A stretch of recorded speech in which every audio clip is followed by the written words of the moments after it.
Assalamualaikum warahmatullahi wabarakatuh. Perkenalkan, nama saya Rilis Wijayanti. Di sini saya akan menjelaskan mengenai Disable Dietary Pattern and Food Relation, atau bisa sering disebut sebagai pola pangan harapan dan neraca bahan pangan. Sebelumnya, setelah pembacaan ini diharapkan para mahasiswa dapat memahami konsep dari PPH, pola pangan harapan, dan juga neraca bahan pangan. Kemudian memahami penggunaan dari di PPH dan juga neraca bahan pangan, dan juga memahami langkah-langkah untuk menghitung skor PPH. Nah, pertama adalah desirable dietary pattern atau pola makan. Nah, seperti kita ketahui bahwa pemenuhan makanan itu tidak hanya ditekankan pada aspek kuantitas seperti jumlah makanannya, kemudian berapa banyak sih makanan yang dimakan, tetapi juga mempertimbangkan aspek kualitas atau disebut juga dengan keragaman makanan. Jadi bagaimana sih kualitas makanan yang dikonsumsi? Padahal tidak ada satu jenis pun makanan ya yang bisa memenuhi seluruh kebutuhan manusia, seluruh elemen zat gizi ya, seperti makro dan mikro. Mungkin ada satu ya, ASI, itu memang dapat memenuhi kebutuhan manusia, hanya satu jenis makanan saja, yaitu ASI. Dibandingkan dengan jenis makanan lain, mereka tidak bisa memenuhi kebutuhan manusia secara utuh tanpa melakukan eh, penganekaragaman. Kemudian, eh, kualitas konsumsi di tingkat eh, keluarga dan di tingkat individu itu dapat dilihat berdasarkan B2SA atau beragam bagi seimbang dan aman. Jadi untuk melihat kualitas konsumsi makanan yang dikonsumsi oleh individu di tingkat individu maupun rumah tangga itu dapat dilihat apakah sudah sesuai dengan B2SA. Nah, kemudian keanekaragaman ini dan juga keseimbangan konsumsi makan ini akan menentukan bagaimana kualitas konsumsi di tingkat regional. Jadi tingkat konsumsi, keanekaragaman konsumsi di tingkat um, individu rumah tangga itu akan mempengaruhi tingkat konsumsi di regional. Pasti menaikkan. Nah, kemudian kualitas makanan yang dikonsumsi di tingkat populasi ini dapat dihitung. Bagaimana kualitasnya, apakah sudah beraneka ragam atau belum, itu dapat dilihat dari skor PPH. Nah, jadi skor PPH ini akan menggambarkan konsumsi, rekomendasi konsumsi yang seharusnya dikonsumsi oleh masyarakat secara secara umum seperti itu, agar mereka bisa hidup dengan sehat, aktif dan produktif. Nah, PPH ini, skor PPH ini juga bisa digunakan sebagai indikator dari ketahanan pangan. Jadi dapat dikatakan pangan itu sudah tahan pangan itu jika skor PPH-nya itu tinggi. Nanti kita akan menghitung bersama bagaimana caranya gitu untuk menghitung skor PPH. Nah, selanjutnya, kenapa sih sangat penting untuk mengembangkan pola pangan? Nah, ternyata setelah dilakukan survei, pola pangan Indonesia itu seringnya tidak cukup ya, tidak memenuhi standar konsumsi sehari. Jadi harus dikembangkan pola pangan seperti apa sih yang seharusnya diikuti oleh masyarakat yang ada di Indonesia agar mereka terpenuhi kebutuhan gizinya baik secara kuantitas maupun kualitas. Untuk faktor kuantitas itu dan untuk saya ulangi, dalam mengembangkan pola ini, pola konsumsi pangan ini harus mempertimbangkan dua hal, yaitu faktor kuantitas dan juga faktor kualitas. Untuk faktor kuantitasnya itu dapat dipertimbangkan dengan adanya AKG, jadi disesuaikan dengan standar AKG. Nah, dengan kualitasnya dapat gold standarnya dapat disandingkan dengan PPH, skor PPH untuk melihat kualitas makanan. Nah, jadi apa sih itu sebenarnya PPH atau Desirable Dietary Pattern? Jadi sebenarnya PPH ini adalah sebuah kelompok komposisi makanan utama ya. Ada grup kelompok makanan utama yang ketika dikonsumsi oleh masyarakat atau individu sesuai dengan pola itu, si individu maupun masyarakat itu dapat memenuhi kebutuhan gizinya, seperti kebutuhan energi dan kebutuhan gizinya. Nah, pengelompokannya ini itu tuh tidak didasarkan asal-asalan ya. Jadi pengelompokan ini didasarkan pada beberapa hal, baik itu ketersediaan pangannya, kemudian penerimaannya, daya belinya, dan juga budaya dan juga religion. Nah, kenapa seperti ini kan? Di Indonesia ini kan dapat kita ketahui ya, sudah kita ketahui kalau di Indonesia itu ada banyak sekali suku, kemudian budaya, hmm, dan juga akses makanannya juga sangat berbeda antara Indonesia Timur dan Indonesia Barat maupun Indonesia Tengah.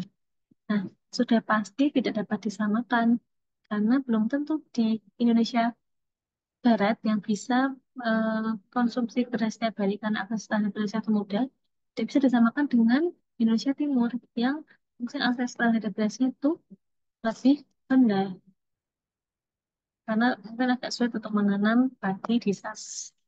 Dia harus mempertimbangkan beberapa hal. Selanjutnya, PPH ini adalah instrumen ya, juga sebagai instrumen yang dapat mengukur atau menilai situasi konsumsi pangan dari populasi. Jadi untuk melihat apakah dalam populasi itu sudah mengonsumsi makanan sesuai dengan yang dianjurkan, ataukah sudah beragam atau belum. Nah, si skor PPH ini, kelompok PPH ini dibagi menjadi 9 grup ya. Ada 9 grup yang setelah dihitung nanti akan di-statekan atau dilihat dengan skor DDP. Semakin tinggi skor DDP atau skor PPH, maka ini mengartikan bahwa semakin tinggi keanekaragaman pangan yang telah dikonsumsi oleh suatu individu atau populasi.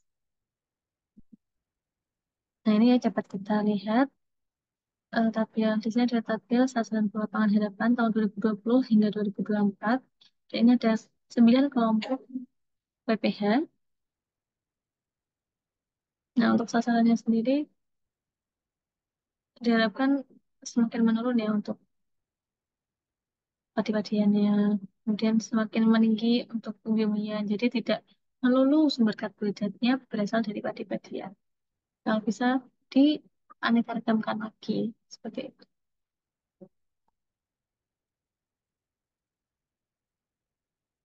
Oke. Nah, untuk konsep dari PPH ini, jadi kan seindividu itu atau populasi itu untuk mengetahui apakah protein atau energinya itu sudah cukup itu kan dia dari AKG ya, disesuaikan dengan AKG. Dan menurut UNPG 2012 itu energi total yang dibutuhkan oleh satu individu itu adalah rata-rata ya 2150. Nah, ini tuh meningkat ya dari BNPG 2008 ya hanya 2100. Ya, hanya 2000, kalau tidak salah 2100. Nah, itu dan kenaikannya itu yang dinaikkan adalah tingkat proteinnya. Itu mungkin hanya 50 gram. Saya lupa, tapi sepertinya lebih rendah daripada yang tahun 2012. Nah, kenapa sih protein ini yang dijadikan yang digunakan untuk meningkatkan kalorinya? Ternyata jika yang dinaikkan itu adalah sumber makro zat gizi makro seperti lemak atau karbohidrat, maka itu akan meningkatkan risiko terjadinya penyakit tidak menular seperti obesitas, kemudian penyakit jantung, hipertensi, seperti itu. Berbeda dengan protein, protein ini kan tidak mudah disimpan ya. Dan protein ini bisa tidak meningkatkan risiko terjadinya penyakit degeneratif. Nah, selanjutnya ini adalah 9 kelompok PPH yang disarankan untuk dikonsumsi oleh individu maupun populasi yang ada di suatu di wilayah di Indonesia. Jadi ada padi-padian, kemudian ada umbi-umbian, makanan dari hewani, kemudian minyak dan lemak, kemudian buah berminyak atau biji-bijian yang berminyak, kemudian kacang, ada gula, sayur dan buah, dan juga bahan makanan yang lain. Nah, ini persentasenya ini sudah ditetapkan oleh Kementerian Pertanian ya, jadi tidak perlu dihitung karena sudah ditetapkan secara nasional. Nah, ini adalah contoh PPH yang ada di Indonesia. Nah, ini ada dua kelompok. Kalau kita amati di Jawa, Sumatera, dan Kalimantan, berbeda ya padi-padiannya dengan Sulawesi dan Papua.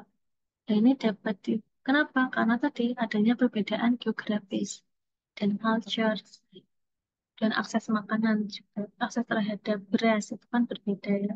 Dan sehingga memang disesuaikan.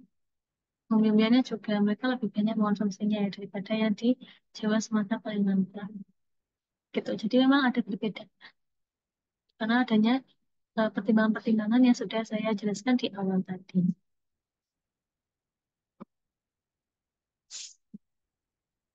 Nah, tujuan dari PPH, apa itu tujuan dari PPH?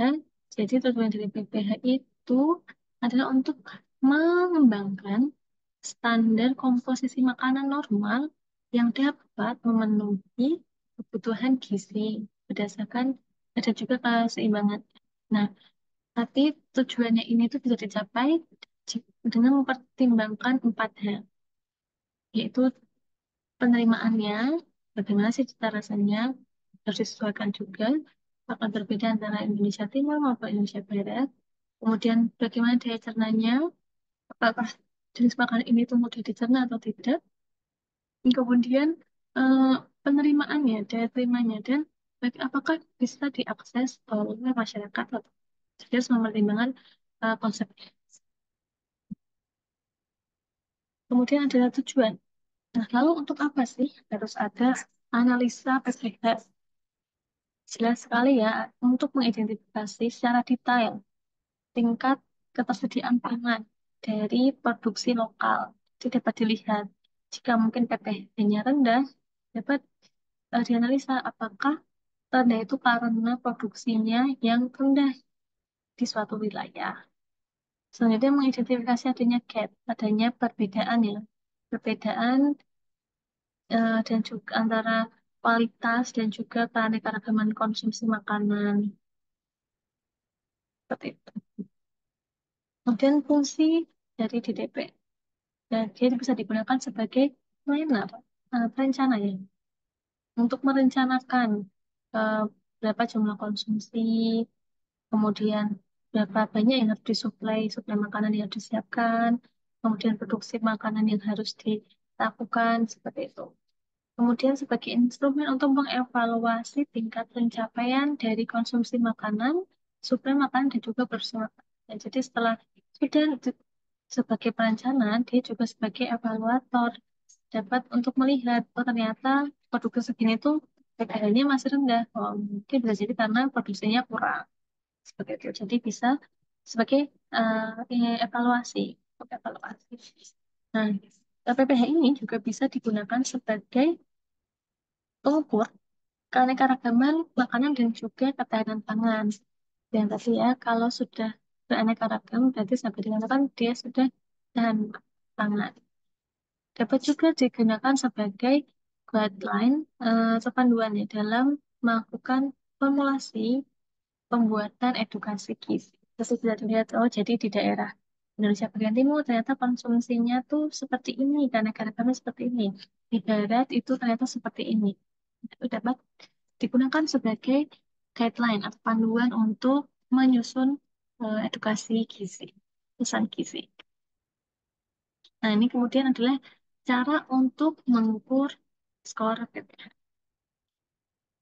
Nah, ini adalah skor PPH. Skor PPH ini didapatkan dari perhitungan ini energi aktual. Jadi sebelum kita menghitung skor PPH, kita harus melakukan analisa energi aktualnya. Nah, energi aktualnya berarti dilihat dari padi-padiannya.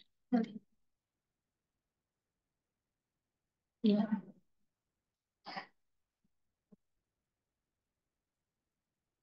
oke.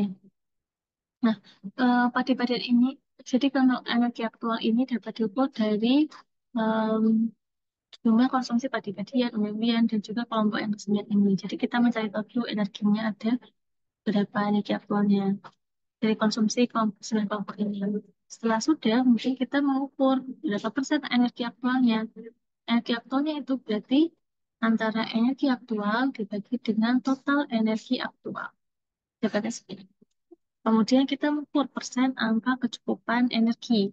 Caranya dengan membandingkan antara si ini energi aktual dibandingkan dengan persen AKG.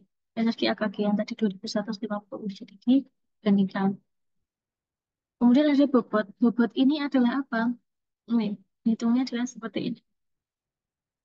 Jadi kan dalam pembuatan ini didapatkan dari tiga kelompok sumber makanan. Ada sumber tenaga, sumber pembangun, dan juga pengatur. Nah, kemudian kan tadi ada persentasenya.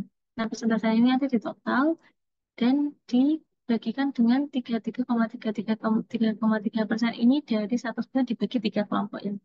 Totalnya 0,5. Jadi nanti sumber zat tenaga persentasenya adalah bobotnya adalah 0,5. Untuk begitu pula dengan sumber zat pembangun dan juga pengatur. Nah, ini nanti dapatnya 2 dan 5. Jadi ditaruh di sini seperti ini.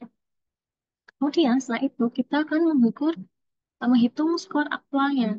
Bagaimana menghitung skor aktual? Skor aktual ini dapat dihitung dengan cara mengalihkan persentase aktual dengan pembobotan, dengan bobot. Di 52,6 dibagi 0,5 sama dengan 26.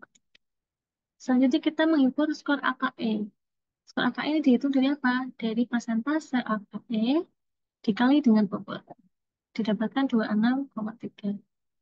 Kemudian kita menentukan skor PPH-nya.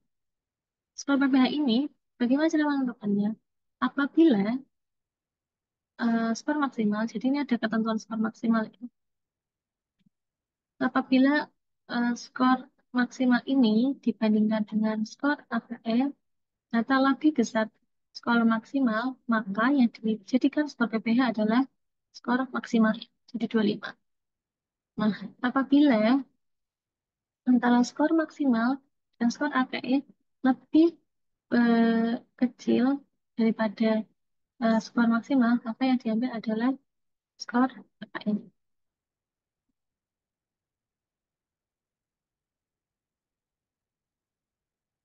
Seperti itu. Kalau saya ulangi. Jadi apabila skor maksimal ini kan 25. Oh ya, apabila skor AK ini lebih besar daripada skor maksimal, maka yang diambil adalah skor maksimal. Tapi jika skor AK ini lebih kecil daripada skor maksimal, maka yang diambil adalah skor AK-nya. Misalkan ini ya, ini kan 9,2 sama 24. Lebih besar skor maksimalnya. Ini lebih kecil. Berarti yang dipilih adalah lebih kecil. Nah, jika skor kalinya melewati seperti ini kan lebih besar daripada skor maksimal. Maka yang diambil adalah skor maksimal. Seperti itu. Ya, caranya tadi sudah dijelaskan. Seperti itu. Nah, ini cara untuk menghitung bagaimana sih menghitung kalorinya dari tiap kelompoknya. Ini kan kita harus mencari ya. Harus mencari berapa sih skor energi aktual ini. Energi aktualnya dapat sirkulasi dari mana? Dari cara ini. Nah, jadi data yang kita ambil itu kan data kuantitatif ya. Data Pikol. Nah, jika datanya itu dari makanan yang diproses atau makanan yang sudah jadi, maka harus dilakukan di breakdown. Jadi harus dipisahkan dulu apa saja sih ingredientnya. Misalkan ini ada sambal goreng ati. Misalkan dia makannya sambal goreng ati ya, satu sajian, satu porsi. Nah, kita cari dulu apa saja sih ingredientnya. Ternyata ingredientnya itu adalah 8 potong kentang dan juga 300 gram daging sapi. Oke, sudah dapat. Kemudian, data ini kan, misalkan datanya dalam bentuk URT. URT ini harus di-convert menjadi gram. Misalkan 8 pieces potato. Berarti 8 pieces potato itu sama dengan 400 gram potato. Jadi, nanti dia dilihat berdasarkan konversi ya, konversi URT. Di satu sendok itu berapa gram, kemudian satu sendok itu berapa gram. Nah, kemudian jika datanya itu kan pasti data makanan matang ya. Nah, itu harus dibuat dulu menjadi makanan yang mentah.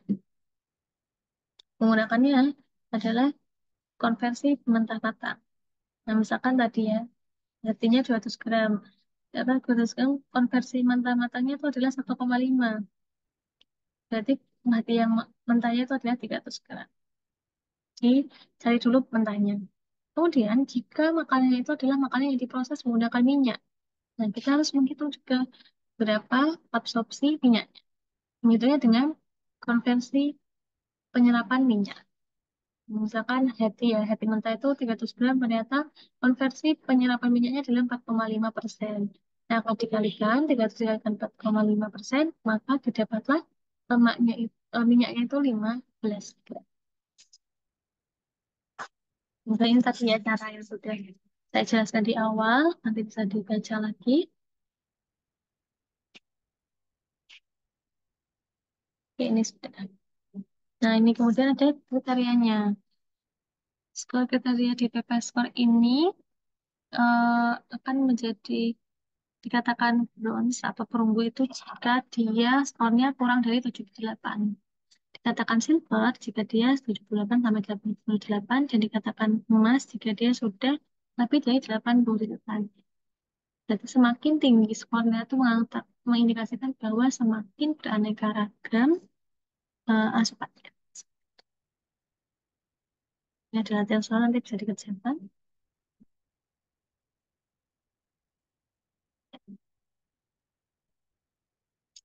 Nah, selanjutnya adalah neraca bahan makanan. Apa sih neraca bahan makanan itu?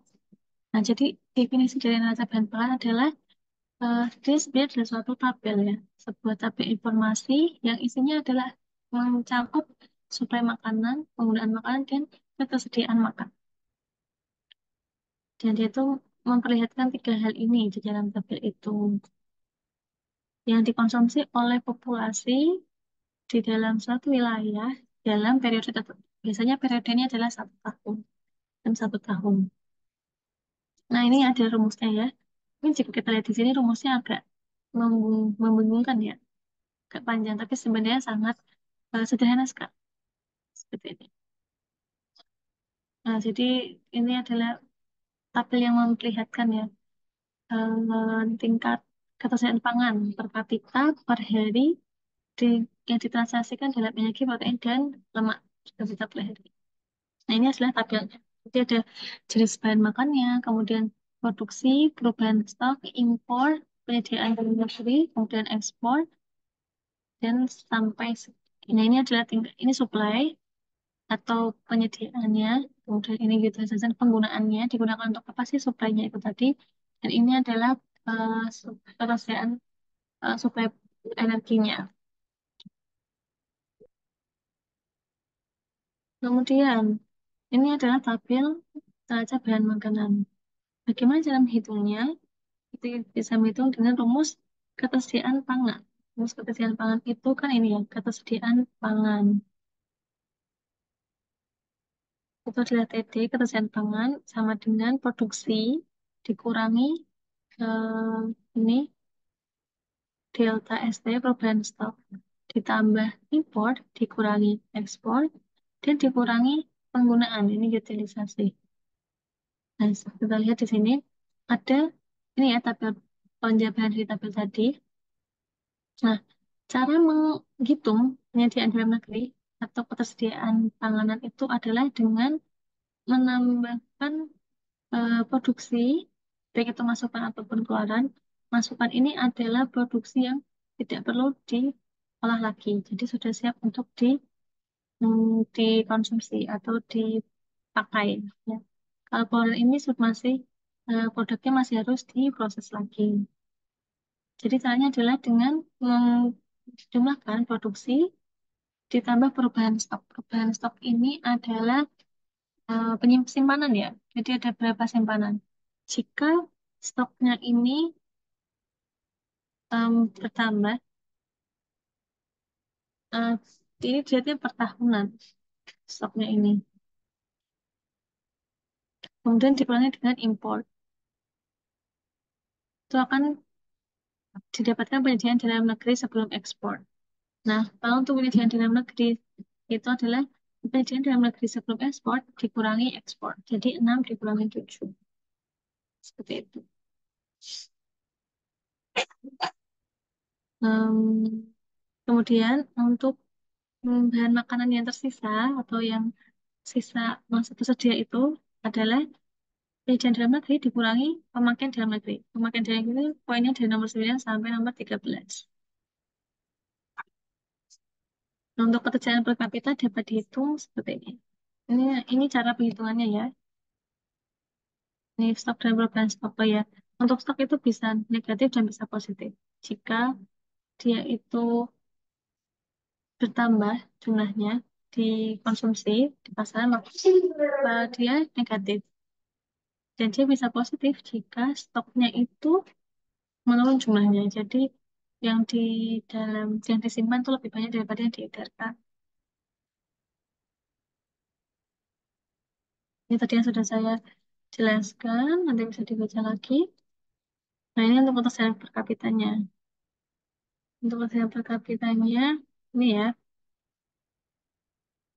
ya bisa dilihat di sini.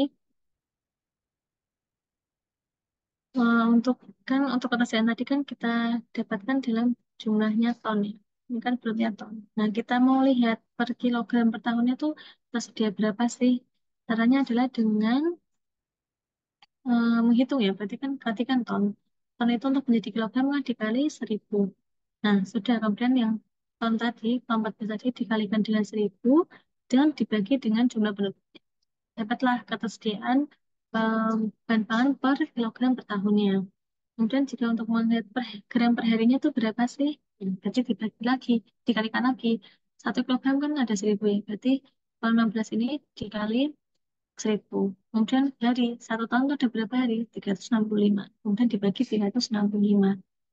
Nah, apabila melihat berapa kalori sih per hari, nah itu dapat dihitung dengan mengalikan ya. Kalau 16 ini, kan tadi gram per hari ya. Nah, itu tuh sama dikalikan dengan energinya. Berapa sih energi yang disumbangkan oleh padi-padian misalkan. Nanti dilihat di AKG-nya itu berapa. Kemudian BDD-nya. Dilihat juga BDD-nya. Misalkan berdasarkan 100 ya. Berarti kan dikali 100. Kemudian dibagi 100. Gitu. Nah, jika ingin melihat protein juga. Jadi kalau 16 ini dikalikan kandungan proteinnya dari misalkan padi-padian ada berapa sih. Kemudian BDD-nya berapa. Dan dikali 100. Lihat persentase. Begitu pula dengan tempatnya. Baik, terima kasih. Demikian yang dapat saya eh, paparkan. Semoga dapat membantu ya bagi siapapun yang ingin mempelajari lebih lanjut tentang PPH dan juga neraca BNI. Terima kasih.